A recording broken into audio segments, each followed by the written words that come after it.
بسم اللہ الرحمن الرحیم والصلاة والسلام علی رسولہ الکریم وعلی آلہ وصحبہ اجمعین، اما بعد۔ اللہ تعالیٰ نے اس امت کو سب سے پہلی دولت تو یہ دی کہ اپنے آخری نبی کا امتی بنایا۔ جناب رسول اللہ صلی اللہ علیہ وسلم کا امتی ہونا ایک بہت بڑی دولت اور نعمت ہے۔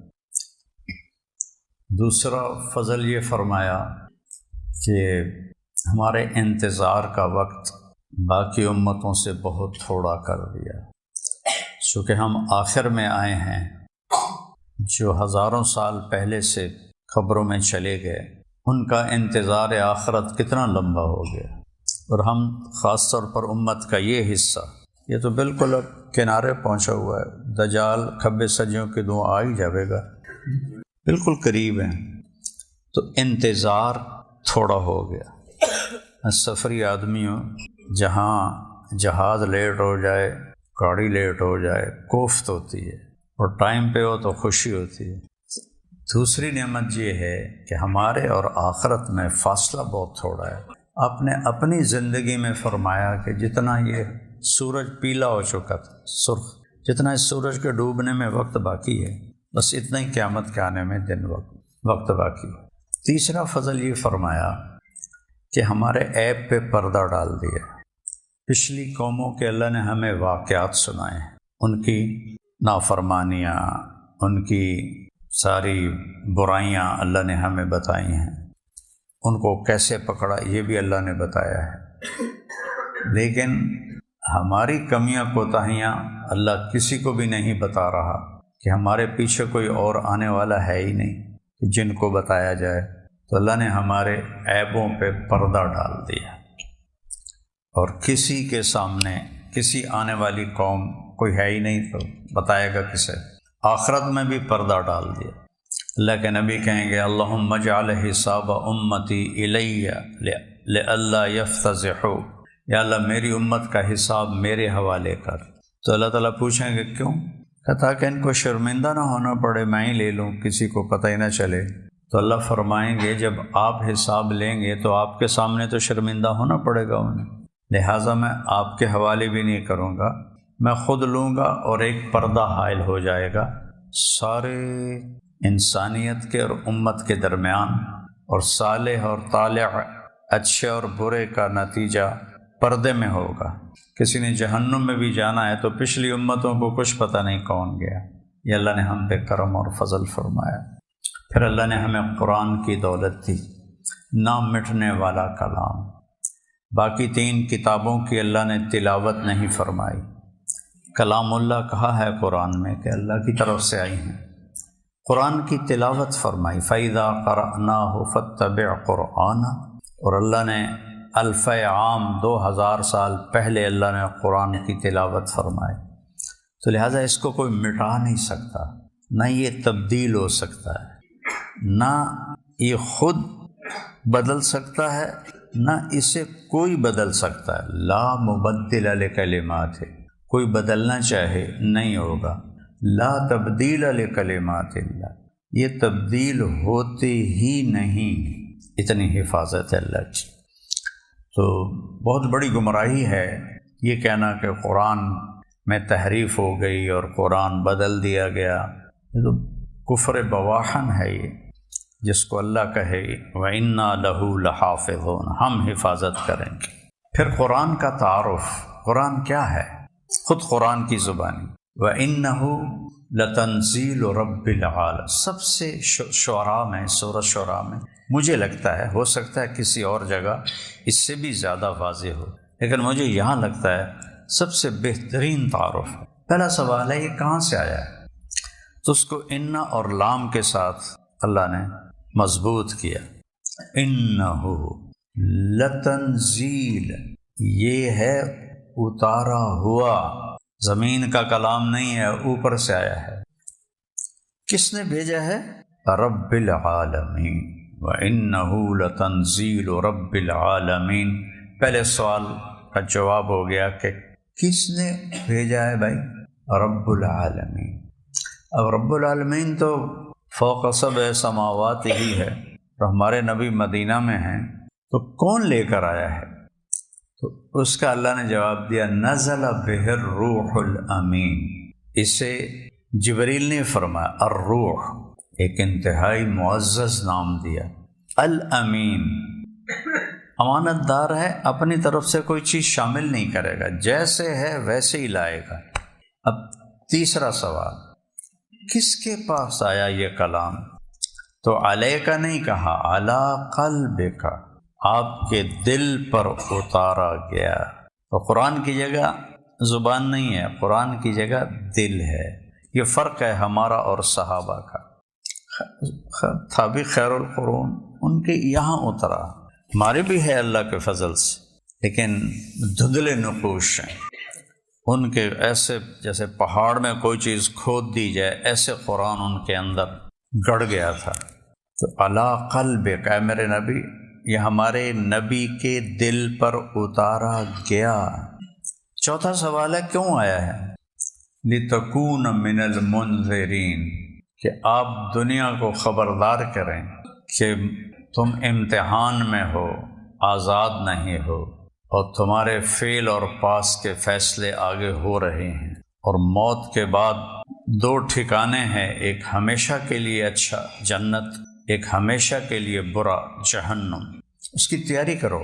انذار کا یہ مطلب ہوتا ہے، ڈرانا بھی ٹھیک ہے لیکن اصل ہے خبردار کرنا، کہ بھائی جیسے ڈاکٹر کہتا ہے ٹیسٹوں کے بعد آپ کو تو یہ بیماری لگ گئی ہے، آپ اس کا علاج کریں۔ ہمدردی میں کسی کو بتانا کہ آگے کچھ ہونے والا ہے۔ فریق فی الجنت و فریق فی السعیر، قرآن کہہ رہا ہے ایک بہت بڑا دھڑا جنت میں جائے گا، ایک بہت بڑا طبقہ جہنم میں جائے گا۔ تو لِتَكُونَ مِنَ الْمُنذِرِينَ۔ پانچویں بات آتی ہے کس زبان میں ہے؟ تو بلسان عربی مبین۔ کتنا خوبصورت لفظ ہے، تین چیزیں، بالعربی نہیں کہا، بلسان، زبان پہ سب سے خوبصورت جو بولا جاتا ہے وہ عربی کا ہے۔ حارث بن کلدہ سے نوشیروان نے پوچھا کہ ما ترى من صفات العرب۔ نوشیروان جو ایران کا بادشاہ تھا اور خسرو پرویز اس کا وہ دادا تھا۔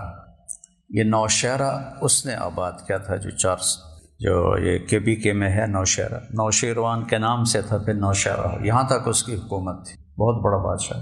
تو اس میں ایک جملہ ہے لہم السن فصیحہ، ان کی زبانیں انتہائی شیریں ہیں، وقلوب جریہ، بڑے بہادر دل والے ہیں، ونفوس سخیہ، اور سخی ہیں۔ تین چار اور بھی ہیں، مجھے تو اچانک یاد آ گئی، پتہ نہیں 30-35 سال پہلے پڑھی تھی، یہ 2-3 لفظ یاد آئے ہیں۔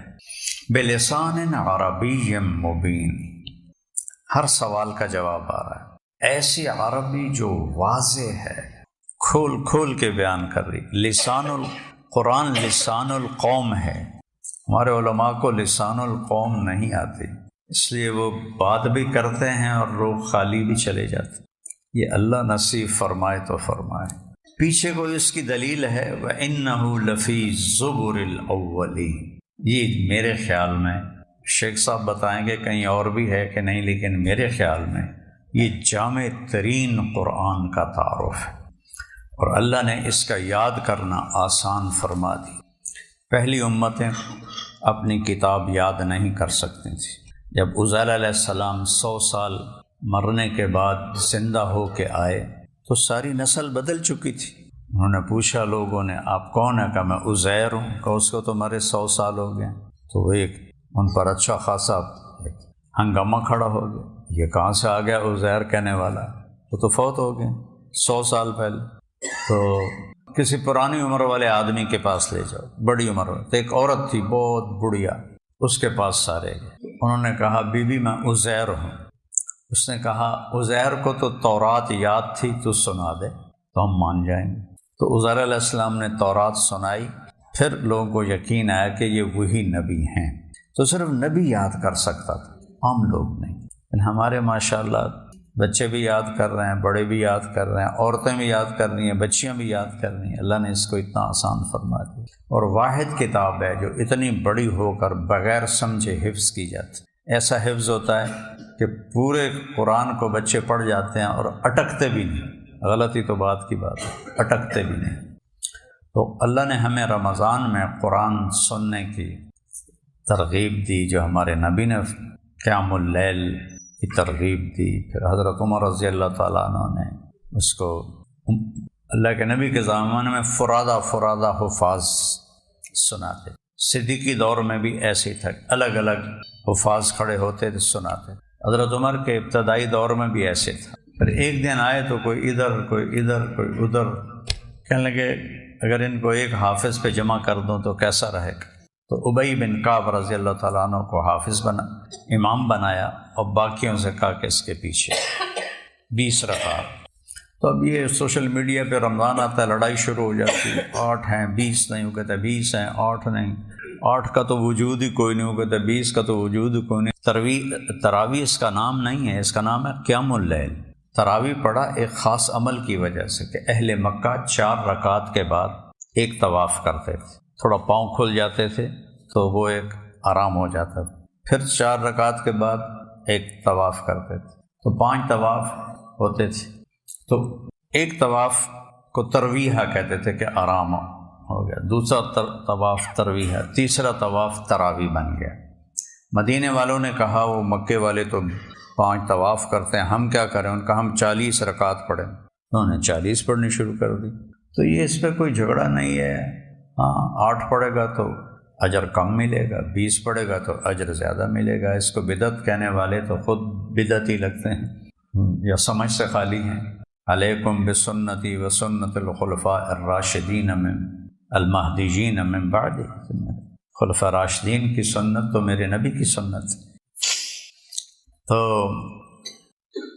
اللہ نے اس کو زندہ رکھا ہوا ہے، اور ایک دن اٹھا لیا جائے گا، نہ اس کا کوئی بگاڑ سکتا ہے، نہ اس کو کوئی بدل سکتا ہے۔ سورۃ فاتحہ کے بارے میں علماء فرماتے ہیں کہ ساری آسمانی کتابوں کا خلاصہ ہے قرآن، اور قرآن کا خلاصہ ہے سورۃ فاتحہ، اور سورہ فاتحہ کا خلاصہ ہے ایاک نعبد و ایاک نستعین۔ یا اللہ صرف تیری عبادت اور صرف تجھ سے مانگنا، اس سے واضح کوئی آیت دکھا سکتا ہے؟ پھر ہمارے بر صغیر میں کوئی کسی کو پکار رہا ہے، کوئی کسی کو پکار رہا ہے، پکار صرف اللہ کے، مدد کے لیے پکار صرف اللہ کے لیے اور کسی کے لیے نہیں، نہ کسی نبی، نہ کسی رسول، نہ کسی امام، نہ کسی صحابی، نہ کسی پیر، صرف اللہ۔ جو موت سے پاک ہے وہی پکارے جانے کے قابل ہے، جو موت سے پاک ہے وہی مدد کرنے کے قابل ہے، جس کے خزانوں کی انتہا نہیں وہی دینے کے قابل ہے۔ ہم لوگوں کو دیتے ہیں، لیکن ہم کہیں سے لیتے ہیں پھر لوگوں کو دیتے ہیں، اور اللہ کو دینے کے لیے کہیں سے لینا ہی نہیں پڑتا، اسے کرنے کے لیے کچھ کرنا ہی نہیں پڑتا۔ مجھے بات کرنے کے لیے گلستان کالونی سے آنا پڑا۔ اللہ کو کل یوم ہوا فی شان، ہر وقت اس کی شان نئی نرالی، نئی نویلی، لیکن اسے کرنے کے لیے کچھ بھی نہیں کرنا پڑتا، اور دینے کے لیے کہیں سے لینا نہیں پڑتا کہ بھئی ابھی اسٹور خالی ہے تو آپ پھر کل آ جانا، بھرے خزانے ہیں نہ ختم ہونے والے۔ تو ایاک نعبد، یا اللہ ہم تیری دیکھو قرآن ایک قانون کی کتاب ہے، شریعت کی کتاب ہے۔ بنو اسرائیل پر شریعت کے بڑے سخت احکام تھے، نجاست لگ جاتی تھی نا، وہاں سے چھری سے کھال کو کھرچنا پڑتا، ہم کر سکتے ہیں۔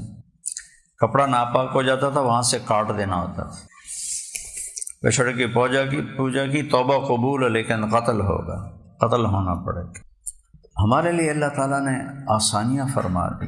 تو پہلا لفظ آیا بسم اللہ الرحمن الرحیم۔ الرحمن اور الرحیم اللہ کی صفات میں سب سے اعلیٰ صفات ہیں، صفات سب سے اعلیٰ صفات ہے الرحمن الرحیم۔ تو پہلی تسلی کہ یہ جو کتاب آ رہی ہے بڑے رحمان و رحیم کی طرف سے آ رہی ہے، تو پریشان نہ ہو، بہت آسانی سے لے کے تمہیں چلوں گا، جیسے پہلوں کو چلا تھا ویسے نہیں۔ پھر دوبارہ الحمدللہ، سب تعریفیں اللہ کے۔ مدح ہوتا ہے کوئی اچھے کام کرنے پر تعریف کرنا، اس میں خوش آمد کا معنی بھی شامل ہے، اور حمد اس ذات کے لیے ہے جو کچھ بھی نہ کرے تو ایسا عالی شان ہے کہ وہ تعریف کے قابل ہے، وہ شکر گزاری کے قابل ہے۔ اور پھر اپنا نام لے کر آئے، للہ، صرف اللہ کے لیے، باقیوں کے لیے مدح ہے چونکہ ان کو تو اللہ نے دی ہیں صفات، اللہ کے لیے حمد ہے۔ پھر رب العالمین، تمہارا پالنے والا ہوں۔ اللہ ماں بچے کو سختی میں ڈال سکتی؟ ماں سے زیادہ پیار ہے، یہ میری کتاب آ رہی ہے، یہ پالنے والی کی طرف سے آ رہی ہے۔ ہر موقع کی تربیت الگ ہوتی ہے، رب وہ ہے جو ہر موقع کے لحاظ سے اس کو اس کی تربیت کے اسباب مہیا کرے۔ ایک بچے کی ماں کے پیٹ میں آنکھیں بن رہی ہیں، اس کے لیے اور شکل ہے، ایک کی کان بن رہے ہیں، اس کے لیے اور شکل ہے۔ رب ہر چیز کو ترتیب سے لے کے چلنا، اور جس کی جو ضرورت ہے وہ اس کو مہیا کرنا۔ پھر آگے کہا الرحمن الرحیم، میں تو ہوں ہی رحمان، میں تو ہوں ہی رحیم، تو میں تمہیں تنگی میں ڈال سکتا ہوں۔ پھر ایک رخ دکھایا مالک یوم الدین، کہ اس کے ساتھ میرے پاس جزا سزا کا نظام بھی ہے، کہ کچھ لوگ پیار سے چلتے ہیں، کچھ لوگ ذرا آنکھیں دکھانے سے چلتے ہیں، کچھ اس کے باوجود بھی نہیں چلتے۔ تو کہا مالک یوم الدین، جزا سزا کا دن طے ہے۔ اس کو اس طرح اللہ نے پیش کیا ہے کہ اس خوبصورت انداز میں تصویر کھینچی ہے کہ لگتا ہے اللہ سامنے آ گیا ہے، اور ہم ایک دم کہتے ہیں ایاک نعبد و ایاک نستعین، اللہ سامنے آ گیا ہے۔ الحمد للہ، پھر رب العالمین، پھر الرحمن الرحیم، پھر مالک یوم الدین۔ اس میں ایسی منظر کشی کی ہے کہ لگتا ہے پردے ہٹ گئے ہیں اور ہم اللہ کو دیکھ رہے ہیں، تو پھر ایک دم ہم غیب سے التفات کر کے خطاب کی طرف آ جاتے ہیں، ایاک نعبد، صرف تیری بندگی، صرف نماز کی بات نہیں ہے، بندگی، پورا اس کے تابع ہو جانا۔ وَإِيَّاكَ نَسْتَعِينُ، دیکھو استعانت میں ایک مطلب ہے کہ یا اللہ میں اتنا کر رہا ہوں، اس سے آگے نہیں ہو رہا، وہ تو کر۔ ہاتھ پہ ہاتھ دھر کے جو بیٹھا ہو، ایاک نستعین، اس پہ صادق نہیں آتا۔ ایاک نستعین ہے، ہم روزمرہ کے کام کرتے ہیں، ایک جگہ آ کے اٹک جاتے ہیں، بے بس ہو جاتے ہیں، یا اللہ تو ہی کرے گا، مدد فرما، یہ ہے ایاک نستعین۔ حضرت عمر جمعہ پڑھا کے نکلے رضی اللہ عنہ، اترے، مصلی سے اٹھے، اس طرف کچھ نوجوان بیٹھے تھے، اب ان کے پاس کیا، من انتم، کون ہو؟ کہ نحن المتوکلون، ہم توکل والے ہیں، تبلیغی توکل، ہاں بھائی اللہ سے براہ راست لینا ہے۔ حضرت عمر کے ہاتھ میں تک اپنا ڈنڈا، انہوں نے ایک ایک کی کمر پہ مارا، فعلاہم بدرتہ، ٹک ٹک ٹک ٹک ٹک، سارے دیا کنڈا سے ایک چڑیاں۔ کہا آسمان سے اللہ سونا نہیں برساتا، پانی برساتا ہے، اور پھر زمین سے کھیتی اگاتا ہے۔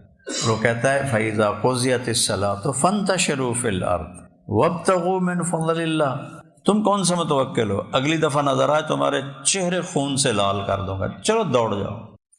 یہاں ہے وہ غلط سمجھے تھے، ایاک نستعین ہے، میں پسینہ پسینہ ہو گیا ہوں، بے بس ہو گیا، یا اللہ اب تو کر۔ جیسے ہم زمین میں بیج میں ڈالتے ہیں تو پھر کہتے ہیں یا اللہ اگا دے، تو پھر اللہ اگا دیتا ہے، زمین کے اندر سے کیسے اگا؟ ایاک نستعین، اللہ کو مدد کے لیے پکارو۔ اب ہم ہیں آج کل ڈیجیٹل زمانے میں، ہم کہتے ہیں ادھر ہم 2 رکعت نفل پڑھیں، ادھر ہمارے آگے ڈالر آ جائیں، ہمارا کام ہو جائے۔ موسیٰ علیہ السلام نے کہا ربنا اطمس علی اموالہم واشدد علی قلوبہم فلا یؤمنوا حتی یروا العذاب العلیم، ٹھیک، بد دعا کی فرعون کے لیے، تو اللہ نے کہا قد اجیبت دعوتکما، تمہاری دعا قبول ہو گئی۔ ظاہر کب ہوئی؟ 25 سال کے بعد، 25 سال کے بعد۔ تو وہاں اس کا نظام اپنا ہے، لیکن مانگنا اسی سے ہے، اس کے علاوہ کوئی ہے نہیں۔